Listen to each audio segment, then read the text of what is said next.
Good evening. My name is Ajit Sachdeva, and I'm the Director of the Division of Education at the American College of Surgeons. I also have the distinct honor and privilege of co-chairing the steering committee of the ACS Academy of Master Surgeon Educators, along with Dr. L.D. Britt.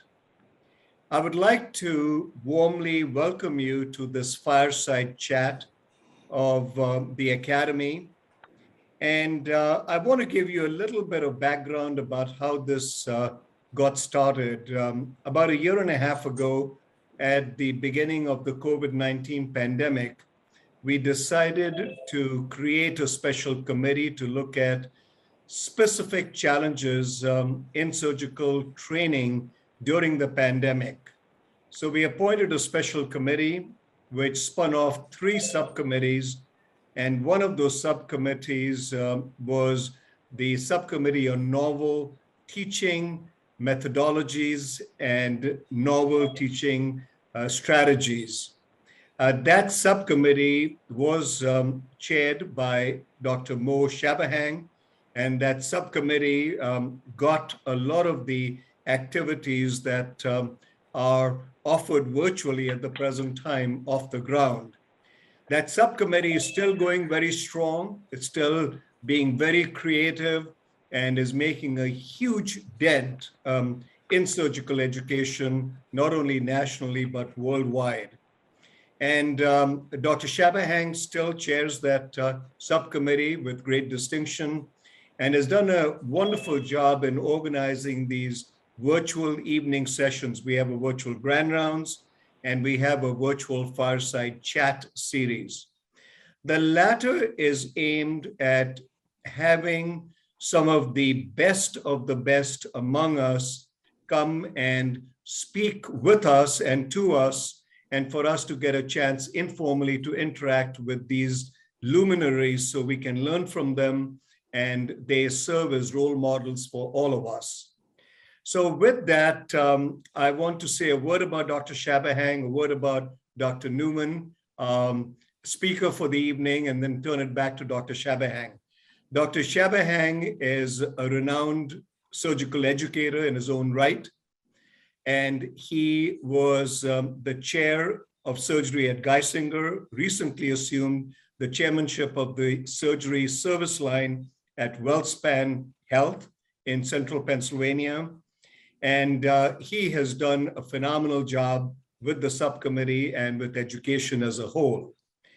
Dr. Numann is a dear friend, mentor, and a colleague to many of us on this call, a dear friend. And I've known Dr. Numann for a few years. I won't mention how many. And it was in the early years of the Association for Surgical Education where I was introduced to her, and she was a founder of that association as she was of the Association of Women Surgeons. And Dr. Numann has done a fantastic job in surgical education. She's been a role model and a mentor to many. She chairs our renowned Fundamentals of Surgery curriculum, and we are so delighted she's taking the time to be with us this evening to share her wisdom and to inspire all of us with her remarks. Before I turn it over to Dr. Shabahang, I want to thank our wonderful staff, the core staff of our academy, Dr. Lisa Nagler and Ms. Susan Numann, and they are assisted by Ms. Diamond Lanier, and finally, but certainly not the least, Mr. Olivier Patineau, who is the Assistant Director for our distance education and e-learning program. So thank you all for your support. Thanks to all of you for attending. I think it's going to be a wonderful dialogue. And with that, Mo, I will turn it over to you. Thank you very much. Thank you so much, Sach. I appreciate your comments. And we're delighted tonight to have Dr. Numann. Let me just go through some of the housekeeping. Please feel free to put any this obviously, we would love as many people to turn on their cameras as possible, as you feel comfortable. So this is an interactive session. You can put your questions in the chat box. If you want to just raise a hand on the Zoom function, I'll ask you to ask your question. We want to field as many questions as possible. Obviously, we have a lot to talk about, so that's the housekeeping. Next slide. The recording from all of these grand rounds and fireside chats can be found on the Academy website, and you can see as the slide shows, you can see it there. And then finally, we're excited to have Dr. Hoyt doing our next fireside chat in November 18th. And also on September 9th, we have the leaders of 3 healthcare systems to help us decipher the effects of this COVID surge on the educational mission of U.S. healthcare systems. So we invite you to join us on September 9th for that. We have, again, the leaders of 3 different healthcare systems, all surgeons who are going to be joining us. So with that said, we're going to begin the session tonight. And again, encourage questions in the chat box or raise your hand and we will have you ask questions. Dr. Numann, welcome. Thank you so much for joining us. I've been looking forward to this session since we had our prep session several month or so ago. And, obviously you've had a long, distinguished career. And I just want to ask you to talk a little bit about the highlights of your career as you see it. Instead of me going through all the highlights, I would actually rather ask you about the highlights and how the story of your career. Well, thank you, Mo. It's really a pleasure to be here and to be able to see so many of my friends participating in this discussion. I guess the highlight of my career was becoming a surgeon. I mean, I had wanted to be a surgeon so badly and had so many people tell me, no, women aren't surgeons. No, we won't accept your application, that actually getting to be a surgeon was really the highlight. Being able to be on the faculty at my own medical school was very, very important for me. And I think that in a million ways, starting the Association for Women Surgeons and all of the many, many friends and dear friends that I've made through that, and the women literally throughout the world that I've come to know has been great. Being able to teach residents, I see a number of my residents on this chat. It's great. They're just great people who go on to do the work that you value. The international people that I've gotten to meet over the years. I've always been very interested in the people of the world for one reason or another, their art, their culture, their food, etc. So getting to actually go and know them and meet them more recently, the fundamentals of the curriculum is just a great fun way to spend your day to create these scenarios. I love it. Keeps me thinking, it keeps me engaged, and it's been great. And the most recent project that I absolutely love has been the Women in Surgery Africa program that's been supported by the Association of Women Surgeons in Operation Giving Back of the college. The women in sub-Saharan Africa have had a real struggle to become surgeons, and the country is so short-staffed of surgeons that adding them to the workforce has been great. So those are some of the highlights. I've gotten a lot of awards and acknowledgements that, those are not as much the highlight as the people and the projects and the accomplishments and that sort of thing for me anyway. Great. And so so if I may just play off of that, obviously you've had several roles as a pioneer in several areas, and I would love to start kind of talking a little bit about that. And I would be remiss if, obviously, when I was listening to this TED Talk that you had done, and I'll just go right into the gender issue. You were a female surgeon at a time where as you had recalled, that you weren't even being taken seriously. Tell us a little bit about that, because it's hard, it's hard not to. I think for many of the participants, including myself, I think it's fascinating to hear about that experience and the evolution that you've seen in the role of women in surgery. Well, I guess part of it relates to the fact that I really never kind of accepted no as an answer. No to me is the most inspiring word in the English language. It just encourages me to do whatever I'm told no, I can't do. But I went to medical school basically to be a family doctor in my home area. And when I was a third year student, my mother developed pancreatic cancer, and the best doctors who took care of her were surgeons. And so I wanted to be a surgeon after that. And it never dawned on me that I didn't see any women surgeons. There weren't any women surgeons. And it never dawned on me that I wouldn't be allowed to be a surgeon if I was good enough to be a surgeon. So part of it is sort of my naivete that allowed me to do that. And there was sort of a variety of hurdles, and I don't think that I get offended that easily or whatever, I don't think I have a chip on my shoulder or anything like that. So when people would say stupid things to me, I just think, well, they're idiots, and move forward. And if they would try to hit me in the head, I would just duck. So you have to have that sort of attitude and the courage to not be discouraged by people who are idiots. So I move forward, and I also enlisted enlightened men.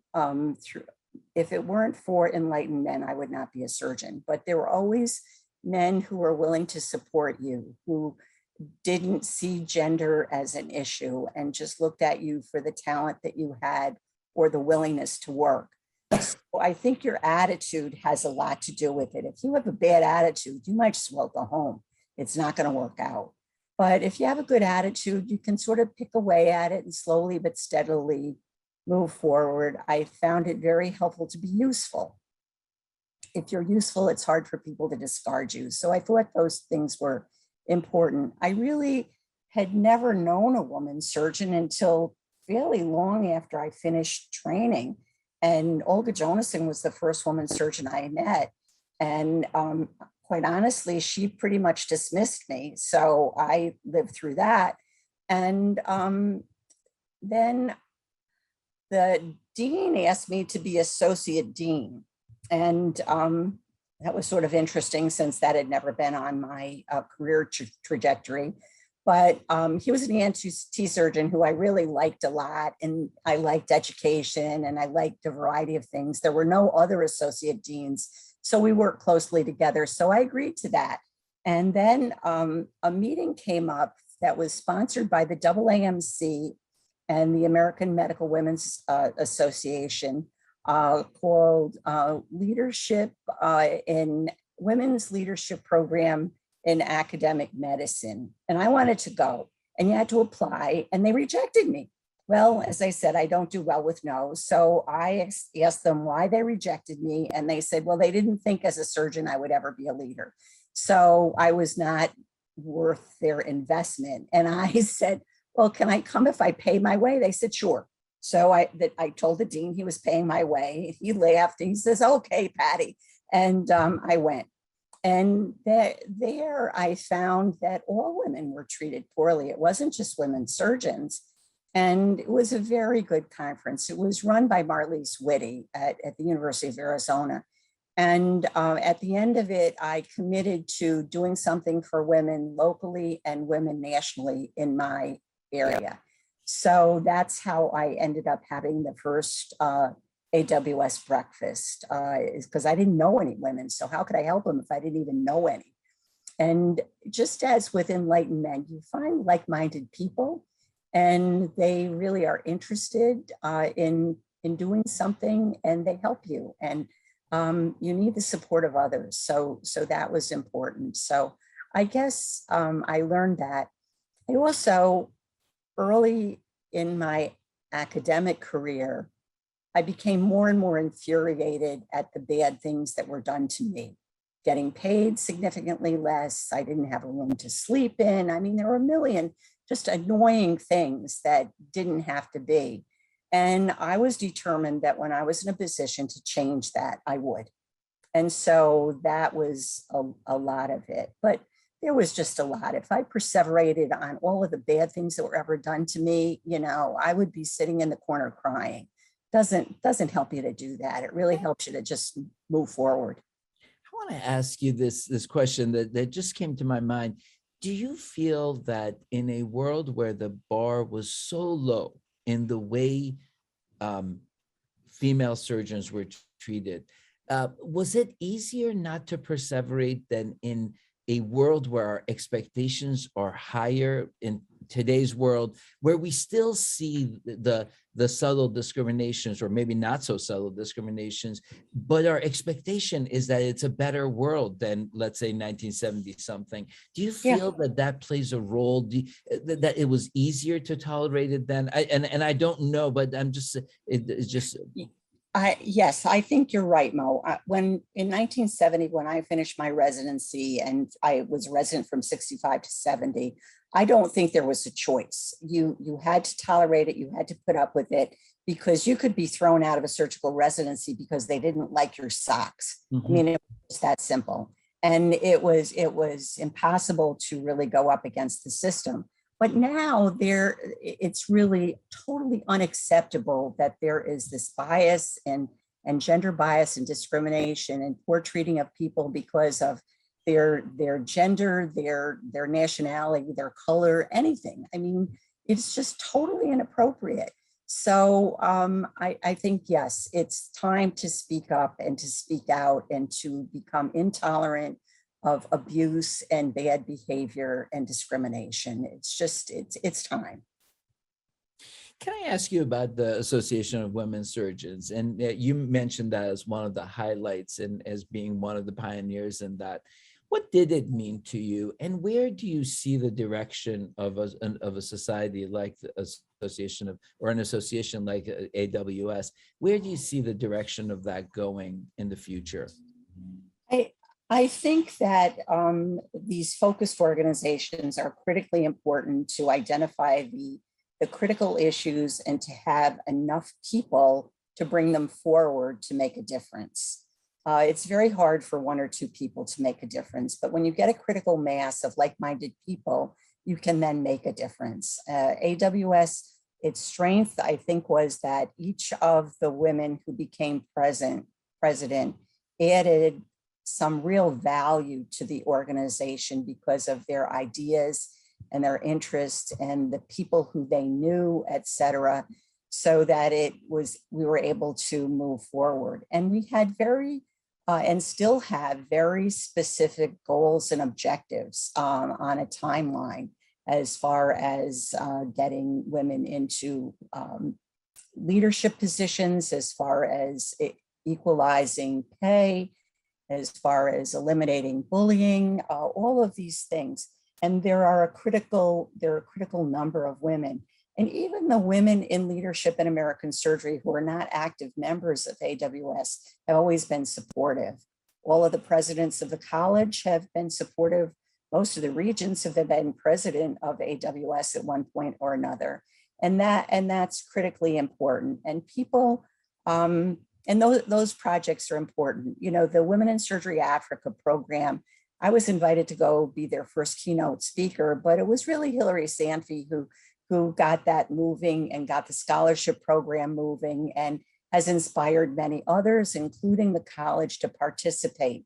And the difference, when they started training in COSEXA, there were no women. They now train 77 a year. So those programs have an impact. And to see that impact, for me, is just amazing. And I don't take credit for doing that. I just enjoy watching it. But I think there still are ways. The world is still very different. I see Professor Yanaga is here, who's a dear friend, and I really just love him. And the Japanese women surgeons are wonderful. They call themselves draws. And again, they have done so much to increase the number of women in surgery in Japan and how they're promoted. Realistically, if women are not included in a profession, there's never going to be an adequate workforce. And if they're never treated well, they're not going to be in that profession. They're too smart. Somebody asked me recently why so many women dropped out at the associate professor level. And I said, well, the data shows that they're just fed up by being treated poorly by the leaders in surgery who are men. I said, they're not going to put up with it. There are other things that they can do with their talent. So I do think there's still a role. I do believe that at a certain point, there should be no need for any focused organization, whether it be for women, for African Americans, Asians, whatever. I think that the world should be a universally harmonious place. Will I ever live to see that? Not a bet. Not in any way is that possible. That's a fascinating concept that these focus associations should, the goal should be that we shouldn't need them anymore. Exactly. Or they changed their goal, like the March of Dimes. I mean, I remember putting all those dimes on the gym floor for polio. We don't have to do that anymore. So it's changed its focus. So maybe we can change our focus to something grander and different. But certainly what we were doing in the beginning should be unnecessary. One more question on gender, and I think I asked this of Hillary a couple of months ago. What's your advice to those enlightened men, to chairs and division chiefs and colleagues who want to be, as you refer to them, the enlightened men? What is your advice to those who are listening to this and hopefully will listen to it in the future? I think that an enlightened man is brave enough to treat a woman as a colleague and a peer, just as they do all of the men in their life. And there are a lot of them that are not brave enough to do that. It almost is, I don't know why. I really have not figured that out. But they're brave enough. They think about women. They include women in their social groups. And in the beginning, it has to probably be a conscious effort. I think that this idea that it will just happen with time when they're enough is really wrong. That is not going to happen for any minority group. It has to be a conscious effort to include them and to pick out. A long time ago, Olga Jonason, Kathy Anderson, and I used to meet at the American Surgical to identify worthy women, women who deserve to be part of the organization. And then we would go to enlightened men who knew them, who would nominate them. Because if we nominated them, it didn't matter. They were never going to get in. But if one of the men nominated them, they would. So that was sort of our strategy, was to be sure that we nominated worthy women. And essentially everybody that we ever nominated has gotten in, because we do pick worthy women. And if anything, we may be too critical. Sometimes the women that we nominate are head and shoulders over some of the men that I see nominated. So maybe if anything, we're too hard on women as women. Mm-hmm. And I worry about that. And I want to just invite the participants, please ask questions and we'll interrupt and go to your question. And I'll just keep going though. The other area of being a pioneer was this concept of surgical education as an academic pursuit, as something that you could not have a laboratory, a basic science laboratory, and still be an academician. And obviously you were one of the pioneers in the Association of Surgical Education. Tell us a little bit about that and how that journey began and how we got to where we are. Well, when I finished my residency was 1970. And in 1970, I don't know if but Medicare came into existence in 65, and it dramatically changed surgery departments from departments that were academic departments that did research, and that was primarily what they did, and they ran training programs, but they were not as involved in education, in clinical care, in any of those things. But the Medicare changed that and changed the character. So when I joined our surgery department, there were only 2 general surgeons. And the one general surgeon ran the residency program, the other ran the student program. And actually the one who ran the student program left the year after I joined the department, and the chair asked if I would run it. And I thought, oh, I'm trying to establish my lab, all of this stuff. But I thought, well, I like the students, I like teaching. And there are a lot of things that I don't like about the way our student program is run. And as I said, when you get an opportunity to change something, you step in and you change it because that's how things improve. So I took that position and I really enjoyed it. I love the medical students. I see several of them here who were my medical students, and it was just great to watch them and watch them develop a love of surgery and on and on. I had developed a lab program. I had peer-reviewed research money from the VA. I had a lab, I had a postdoc, I had all of those things. And then, as I said, the dean asked me to be associate dean. My postdoc had decided she was moving to Nebraska or Iowa or someplace. And I thought, you know what? My lab tech actually wanted to go to graduate school. So I, again, always encourage people to advance themselves. So I thought, you know what? I'm just shutting my lab and I'm going to do surgical education. At which point, almost everybody I knew in academic surgery said I had ended my surgical career. I said, I don't think so. I said, and if I did, I did. You can only really work hard at what you love. And I love surgical education. I'm really not thrilled about killing rats. And so I shut my lab. And that was about the same time that ASE was beginning. I had, through my student program, I had developed a computerized exam because I got sick of asking faculty to submit questions and they give me the same one that they've given me for the last 10 years that may not even be correct anymore. So I had developed an item pool and I know to administer it. And so I would get good data. I really became interested in psychometrics. And as a woman, I had always felt it was very unfair because the guys all had a test bank, you know, that they could go through and they didn't share it. Let me tell you, even the enlightened men didn't share it.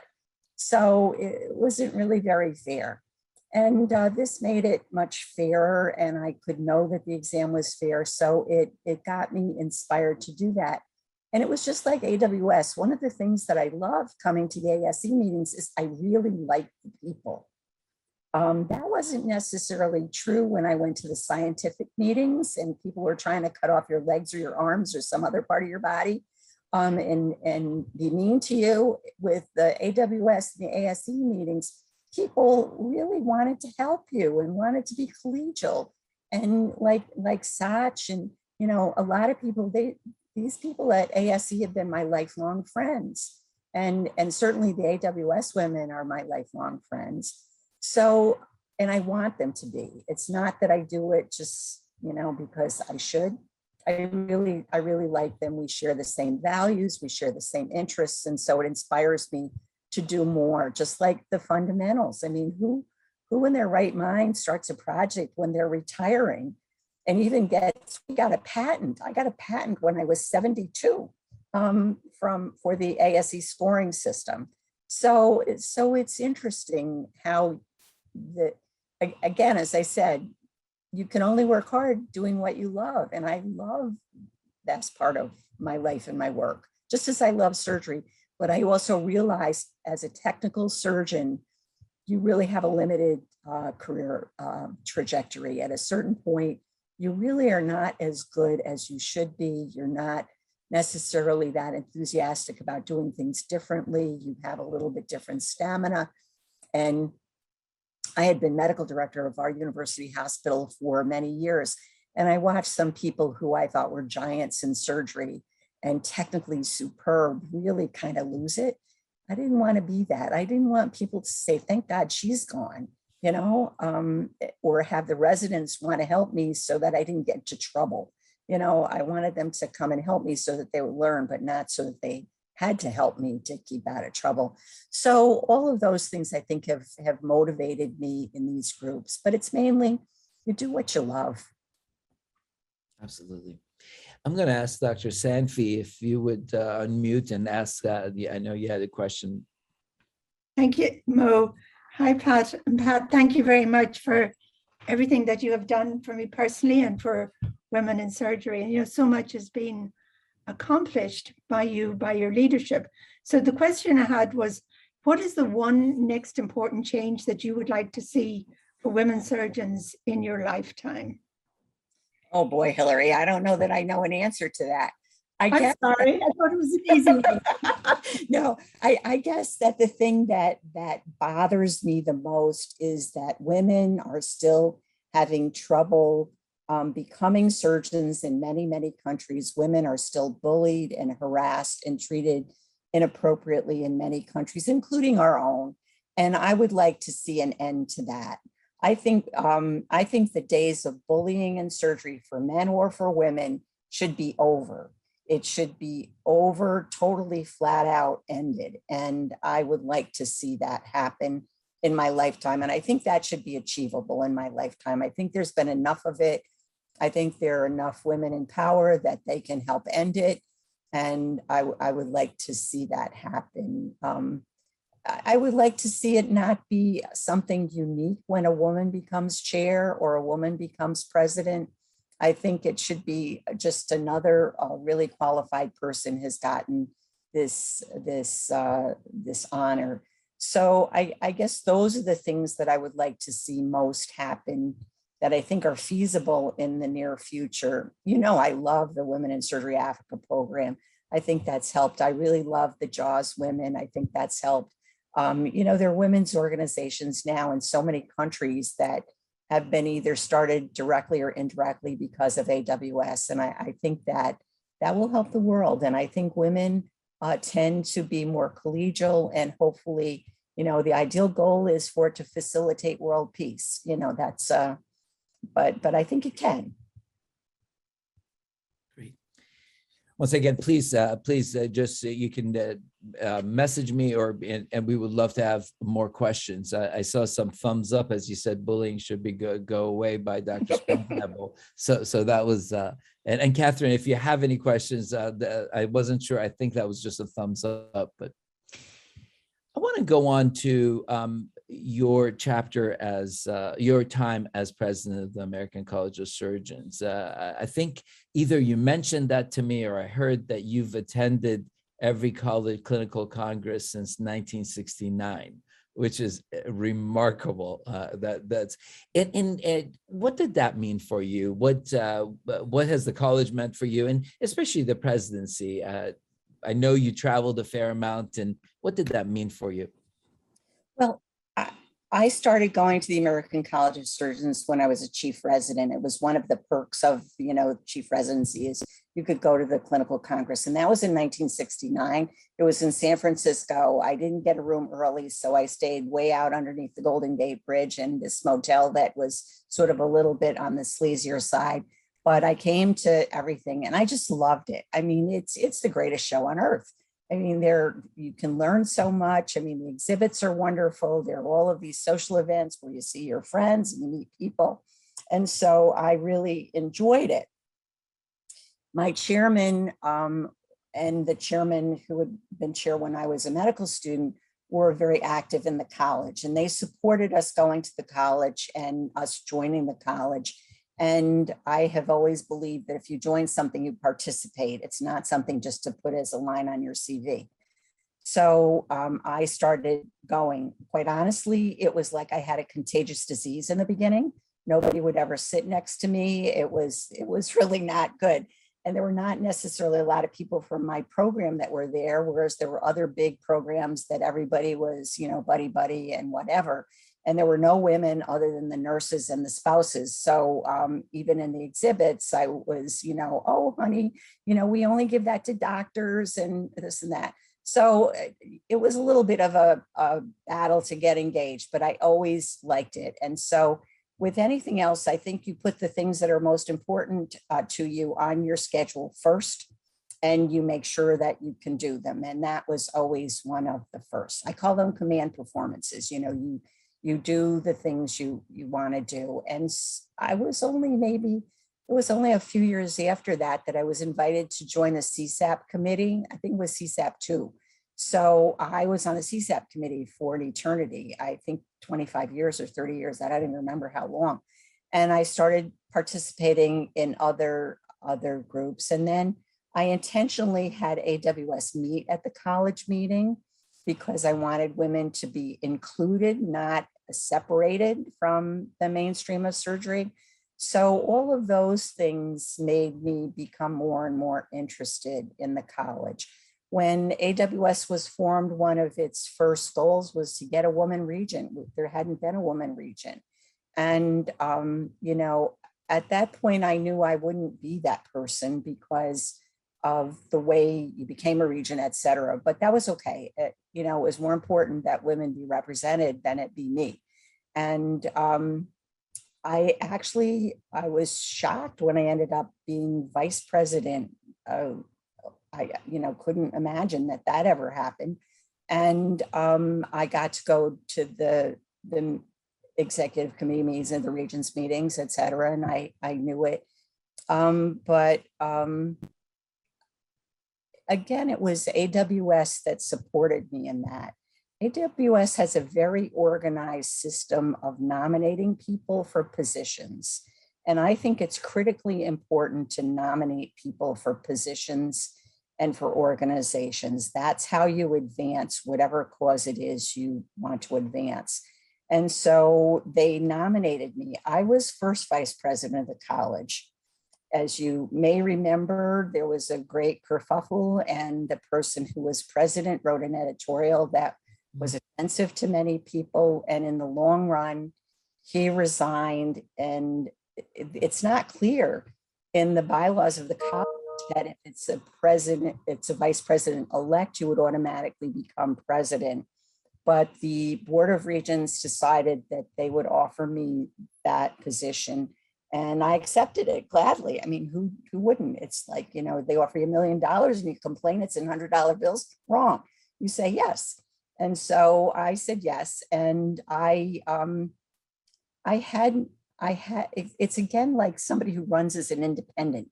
You have no specific constituency because I hadn't been a regent, you know, on and on. So I went and I did what I thought I should do. And you always get to pick a theme, and my theme was basically service, to be of service to the college. I had always been very interested in cultures and art, and as I said, you know, other people. So when I was invited to go to other countries, I went. As a matter of fact, I was invited to go to the Philippines, and they actually asked the college if I understood where Manila was. That I had said yes. And I said, yes, I knew exactly where it was. And I was the first sitting president that came to their meeting in their 75-year history of their chapter. And so I did. I went to every invitation that I could. As I said, I went to one in Wyoming where only 12 people showed up, but it didn't matter. It was a college chapter meeting and I would go. So I did that, and I think that it helped and it changed the college in certain ways, because since then the international membership has just continued to grow and grow, and there are chapters in many, many countries where I have dear friends from my visits, and I think it's important. Again, I think this international network, it helps everyone to share and to share benefits. So being president of the college, again, was one of the highlights of my life. I loved it. I enjoyed it. I think it would be wonderful if everybody could do that. But I think you get there by service to the college, by participation, by leadership in the college, and support. And I'm glad that I see more and more women doing that. I was the second woman president. We're now up to the fifth. That's wonderful. But as I said, it shouldn't be a special event if a woman is president. And I think we're way behind as far as representation of people who were graduated from non-American medical schools who came to the United States, and African Americans and Asian Americans. There isn't the diversity of leadership that I would love to see. I would really like to see it be more open-minded instead of, I used to get, and I probably shouldn't even say this on this, but I used to call them the good old boys, old white boys. It was a good old white boys organization. And, you know, I like a lot of good old white boys, but they need to share the podium.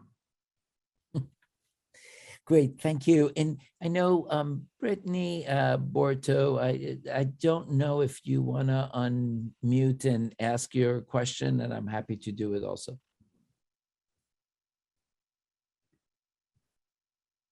The question is, the comment in the chat box is, thank you for sharing your time with us this evening. It's delightful to hear from a voice with so much experience. As a surgeon who trained without women attendings to look to as mentors, what advice do you have for female residents who may be at programs with primarily male surgeons as faculty?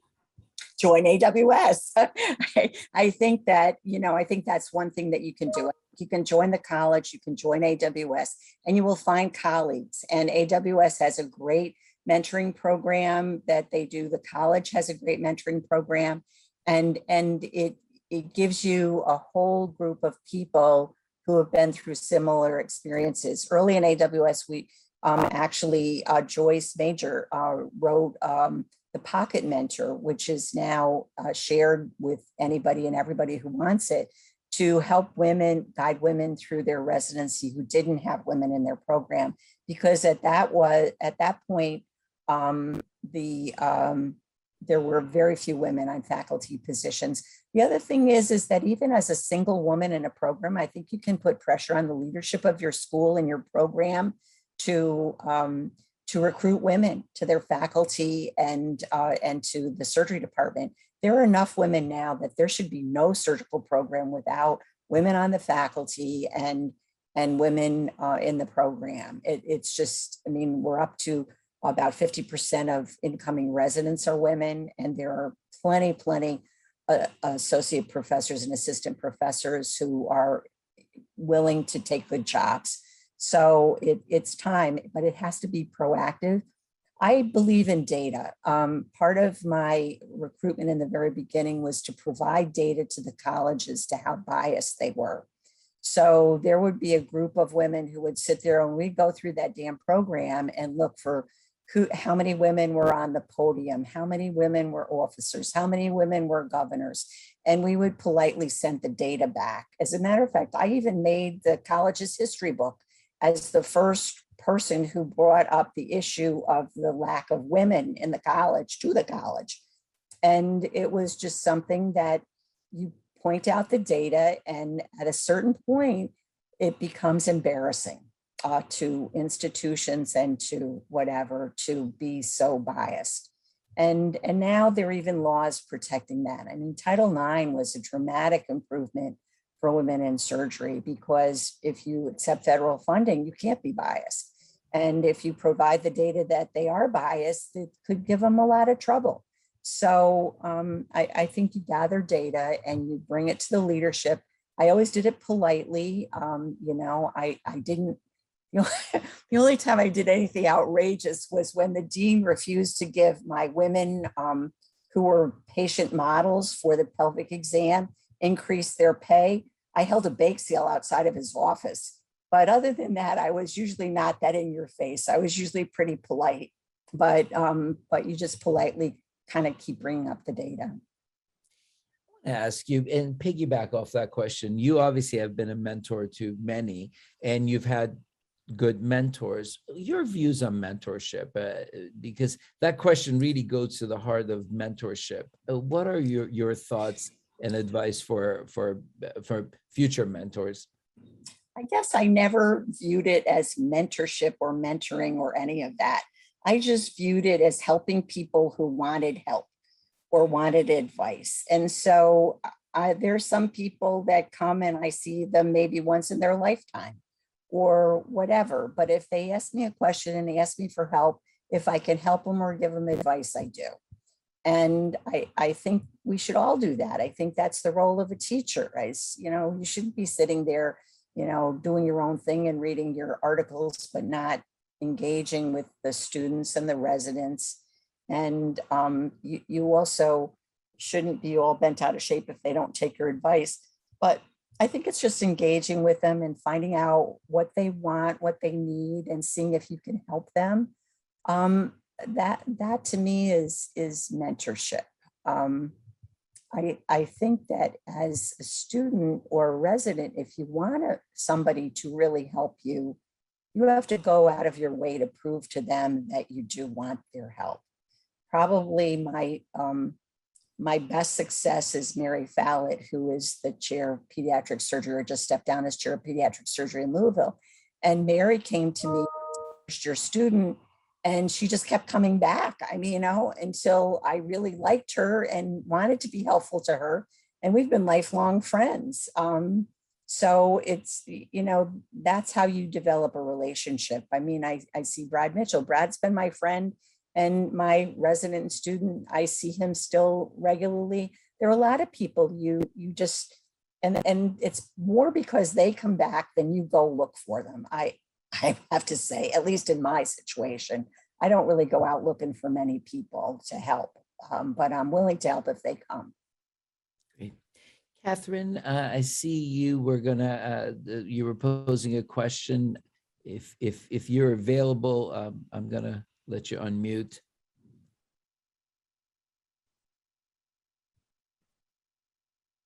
And if not, I will read the question. What would you say about fewer women in positions of leadership, chair positions, deans of medical school, and also salary for equal work, salary equity and the power associated with positions? Right now, I have to tell you that I don't know that being the president, dean, or chair is a very good job. But having said that, every school has them. And so I think that there should be as many women as there are men in those positions. I think women may actually do a very, very good job, and a better job than men in many ways, because they have been used to being collaborative. And I think that you've had a little bit different acculturation and training as a woman than you have as a man. So I think that they would be useful. I think the pay equity thing is absolutely the responsibility of the leadership of institutions. And I think it's abhorrent that they have not done that. At the American Surgical Association, I was asked to make comments on one of those early papers. And I said, with most other atrocities in the world, there are reparations, and I'm waiting for my check because I've gotten paid significantly less than men. And you know what?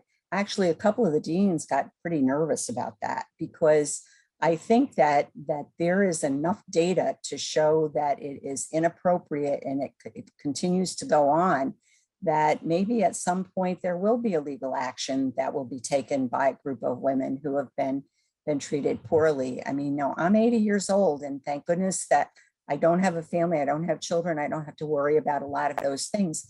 But I tell you that I don't have the stockpile of money that my peers do at my age. And I haven't spent it frivolously on a lot of nonsense. And that's wrong. That's just wrong. I've worked as hard, and I don't deserve that. And I shouldn't have had to be the one that pointed it out to the institution. And neither should any of the women now. And so I think that, again, you need data. Much of it you can get through the Freedom of Information Act. But one of the things that I resented the most were there are these other ways to make money that for some reason the men were offered, the men did, and they were allowed to keep the money. And yet in my contract, it said when I made money like that, I gave it to the department. So why didn't they give it to the department when I gave it to the department? I rebelled against that. And actually, at one point, I got almost a year's salary in those fees that I was owed. So there are a lot of those little things. And when people provide the data, they say it's equal, but they don't necessarily take into consideration all of those other things that are, are out there that you can do and you can get. And that the opportunities are frequently given to the men, not to the women.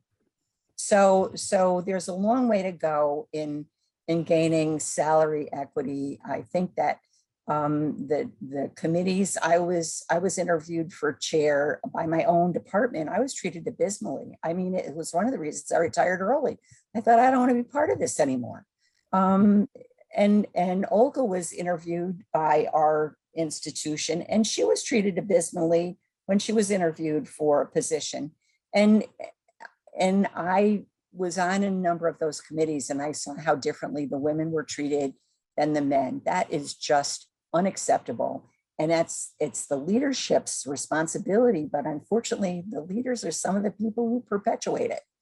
So I don't know how it's going to end. I think it could be a friendly uprising, maybe not so friendly uprising, but I think every institution, the minority groups have to organize and be united and demand equity and equality and decency. And I think one thing I heard from you earlier was this is not going to just happen because of time. This It's needs never to going to be happen. conscious. There is so much data that shows that it doesn't just happen. If you look at the women in academia data, it does not just happen. As a matter of fact, if anything happens, they drop out at mid-level.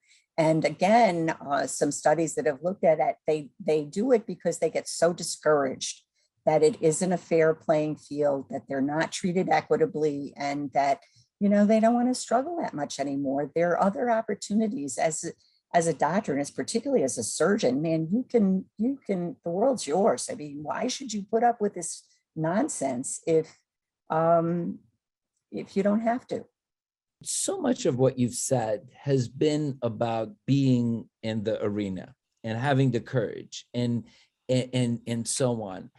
I wanted to ask you too, we've talked a little bit about being relevant, and I wanted to ask you, what has your North Star been? And I think you've alluded to that in this, on this journey, and how you've talked about relevance, even in retirement and so on. How does one keep relevant? I think you keep relevant by keeping in touch with people and keeping engaged. I mean, even now, I go to the medical school when the medical students invite me to speak in their classes, in their conferences. There is an AWS chapter at my school, and they have meetings. I go to those. I continue to go to the college every year, even though I don't practice. I participate in the AWS meetings. So I think you stay relevant by participating. Thank goodness SACH keeps me involved with the fundamentals of the surgery curriculum, which I love doing, and I get to meet a lot of young people through that. They're authors, and so I think those things keep you relevant and keep you engaged. And fortunately, the other thing that I really hope I can keep is my mind. I mean, I unfortunately deal with a lot of people who have memory problems, and that terrifies me that will happen. But I think that's how you stay relevant. You really stay involved, and you stay interested, and you stay supportive of people. It's very hard not to kind of want things not to change. Things change, and you have to kind of accept that things change and that they're going to change, et cetera. And you look for the good and the bad, but you have to be willing to change. I mean, I came to the computer kicking and screaming. I mean, I hated it. Fortunately have a lot of bright residents who would come and bail me out when I couldn't do email or this or that. But now, I mean, probably the possession that I would be most unwilling to give up would be my computer. It's just great. I love it. I'd probably even give up my car before I'd give up my computer. And so you need to change slowly but steadily. And that's kind of hard to do, but that's how I think you become relevant. I think you become relevant by continuing to have friends who value your opinion, and all of those things. But it's not easy. And I watched one of my very dearest friends live to be 94, and she was a psychiatrist and internist, and she remained relevant until she died. But she did it by the friends that she had made and the people who still valued her opinion, and the fact that her opinion was thoughtful and related more to what was best for them than anything that it related to her and her needs. So I hope that's how you do it. And I was going to say, as an observation, it feels like you have been dedicated to a life of service. And is it fair to say that sense of service seems to be what has that keeps that relevance. Is that a fair statement? Yeah, I think so. I felt early in my life, I was poor. I came from rural New York. I went to a very small school.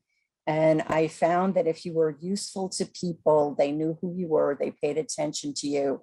And so service to me has been a way that I could be helpful.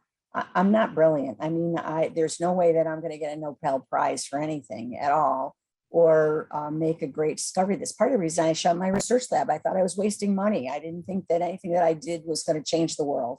And so why not do things that I thought could help change the world rather than something that was just, playing around with something that wasn't that good. So I do think service is critically important. And, it doesn't have to be service to others. I mean, for many people, it's service to their family, it's service to their church, service to their community.